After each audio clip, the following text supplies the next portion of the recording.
आज की इस वीडियो लेक्चर में हमने वेट्स फार्मूला पढ़ना है इन क्यूबिक इक्वेशन या n 3 से भी बड़ा हो, यानी कि जो क्यूबिक इक्वेशन से बड़ी इक्वेशन है उसके लिए भी पढ़ना है। बेसिकली बेटा जो वेट्स फार्मूला होता है ये एक रिलेशनशिप होता है roots of a equation and coefficients of the equation. तो स्टूडेंट्स प्लीज आपने मेरे चैनल को लाइक एंड सब्सक्राइब भी करना है। तो हम स्टार्ट करने जा रहे हैं, ठीक है जी।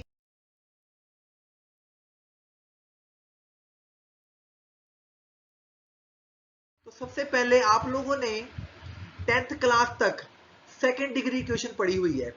सेकेंड डिग्री इक्वेशन क्या होती है? This is a quadratic equation a x square b x plus c is equal to 0। मान लीजिए इस इक्वेशन के हमारे पास दो रूट्स हैं अल्फा बीटा, तो मैंने इसका वीट्स फार्मूला स्टडी करना है।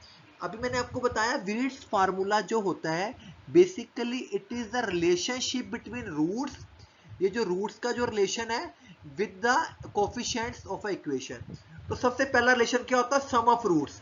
आप लोगों ने पढ़ा 10th लेवल में सम ऑफ रूट्स होता है alpha plus beta that is equal to minus B upon A. तो यहाँ पे जो माइनस बी है वो क्या है? Minus coefficient of x upon coefficient of x square.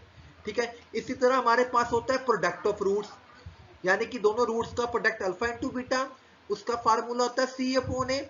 वो क्या होगा? Constant term divide by coefficient of x square. ये आप लोगों ने सेकंड डिग्री इक्वेशन के लिए पढ़ा हुआ है। ठीक, अब हम बात करेंगे स्टूडेंट थ्री डिग्री पॉलिनोमियल की। ठीक है, थ्री डिग्री इक्वेशन इस तरह की होगी A X cube B X square C X plus D. जब भी हमने वीएट्स फार्मूला लगाना है हमें इक्वेशन पता होनी चाहिए और साथ में इसके रूट्स। मान लीजिए इसके रूट्स है अल्फा बीटा गामा, तो सबसे पहले हम क्या लिखते हैं? सम ऑफ रूट्स, यानी कि alpha plus beta plus gamma. अब याद कैसे करना है बेटा? जितने ऑर्डर की डिग्री है, जैसे एक्स क्यूब है तो नीचे आएगा कोफिशिएंट ऑफ एक्स क्यूब, उसके बाद अगला कोफिशिएंट क्या है? एक्स स्क्वायर का, ऊपर आएगा minus coefficient of x square. हमेशा ये नेगेटिव से शुरू होते हैं फार्मूले। ठीक है, ये सम ऑफ रूट्स का फार्मूला आ गया। Now we will take product of roots two times, यानी कि अल्फा बीटा दो दो करके लेने हैं, या बीटा गामा ले लो या गामा अल्फा, बीच में प्लस का साइन आएगा। नीचे का आएगा फार्मूले में कोफिशिएंट ऑफ एक्स क्यूब, फिर बी के बाद नेक्स्ट कोफिशिएंट क्या? सी, सी upon A.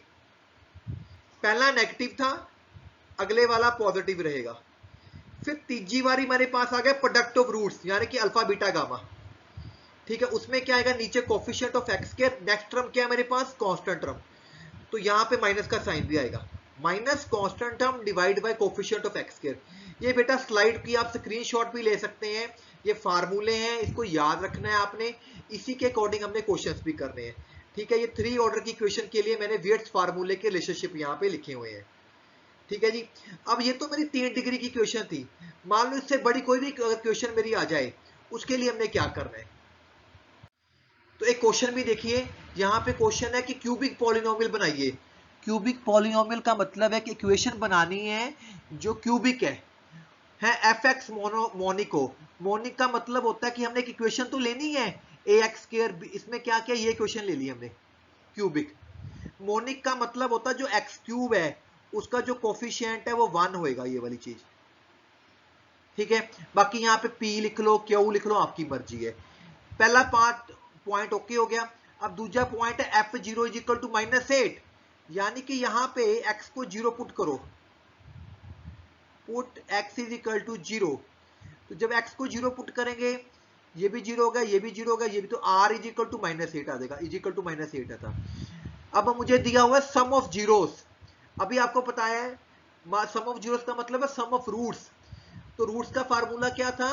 Minus coefficient of x square divide by coefficient of x cube.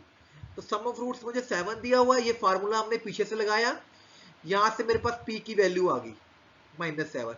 अब मुझे एक कंडीशन दी है f4 इज इक्वल टू 0। इसका मतलब है जो आपकी इक्वेशन नंबर 1 है बेटा, जो मेरी इक्वेशन नंबर 1 है उसमें मैं x को 4 पुट कर दूंगा, इज इक्वल टू 0 कर दूंगा उसको। ठीक है, तो यहां पे x को 4 पुट किया गया, सॉल्व कर लो। ठीक है, p की वैल्यू 7 निकली हुई है, r की 8 निकली, वैल्यूज यहां पुट करो p और r की, वहां से आपके पास सॉल्व करके q आ जाएगा। तो जब q की भी निकल गई, p की भी निकल गई, r की वैल्यू भी निकल गई, यहाँ पे सारी वैल्यूज पुट करो, ये आपके पास इक्वेशन बन जाएगी। जब भी मोनिक पॉलिनोमियल लिखा होता है तो एक्स क्यूब का कोफिशिएंट 1 लेना है, ठीक है। तो स्टूडेंट्स ये तो आपने 3 डिग्री तक काम कर लिया। तो अगर मेरे पास nth डिग्री इक्वेशन है, nth डिग्री का इक्वेशन का मतलब है जिसमें इक्वेशन x की n माइनस 1 सो ऑन होगी। तो मान लो इसके n रूट्स हैं। देखो बेटा ऐसा होता है, अगर 2 डिग्री की इक्वेशन है तो उसके 2 रूट्स होंगे अल्फा बीटा। अगर 3 डिग्री की इक्वेशन है उसके रूट्स होंगे अल्फा बीटा गामा। तो मेरे पास 3 रिलेशन बने थे, ठीक है। जब मेरे पास 2 रूट्स थे तो 2 रिलेशन बने, अगर n रूट्स हैं तो n रिलेशन बनेंगे। सबसे पहला रिलेशन सम ऑफ रूट्स। हमेशा सम ऑफ रूट्स को लिखने का तरीका होता है minus coefficient of highest degree term xn, ऊपर हमेशा एक कम होता है x की n माइनस 1, यानी कि कोफिशिएंट ऑफ xn a0 हो गया, उसका a1 हो गया, ठीक है। इसको हम समेशन अल्फा 1 भी लिखेंगे। समेशन अल्फा 1 का मतलब इसको खोलोगे तो इसको ऐसे लिख दिया जाएगा। फिर हम लेंगे प्रोडक्ट ऑफ रूट्स टेकन 2, यानी कि दो दो का प्रोडक्ट अल्फा 1 अल्फा 2 या अल्फा 2 अल्फा 3 सो ऑन। उसका फार्मूला आ जाएगा कोफिशिएंट ऑफ xn, फिर अगली टर्म ये वाली पकड़ लेंगे a2। पहले हमेशा नेगेटिव आता है फिर पॉजिटिव आता है, उसके बाद 3 3 का प्रोडक्ट फिर नेगेटिव आ जाएगा, ठीक है। एंड में मेरा आएगा प्रोडक्ट ऑफ रूट्स। तो एक टर्म नेगेटिव, एक पॉजिटिव, एक नेगेटिव पॉजिटिव, एंड में जब n रूट्स हो जाएंगे तो वहां पे आएगा -1 की power n constant term divide by coefficient of xn। Constant term क्या होती है, मेरी आखिरी वाली तरफ, और नीचे हमेशा हाईएस्ट डिग्री का कोफिशिएंट आता है a0। तो स्टूडेंट्स इंपॉर्टेंट वीडियो है। वीटास फार्मूला का मतलब है जो उसके रूट्स हैं उनका रिलेशनशिप पढ़ना है हमने इन कोफिशिएंट्स के साथ। स्टूडेंट्स प्लीज मेरी वीडियो को लाइक भी कीजिए, इसके ऊपर कमेंट भी कीजिए। Thank you very much students.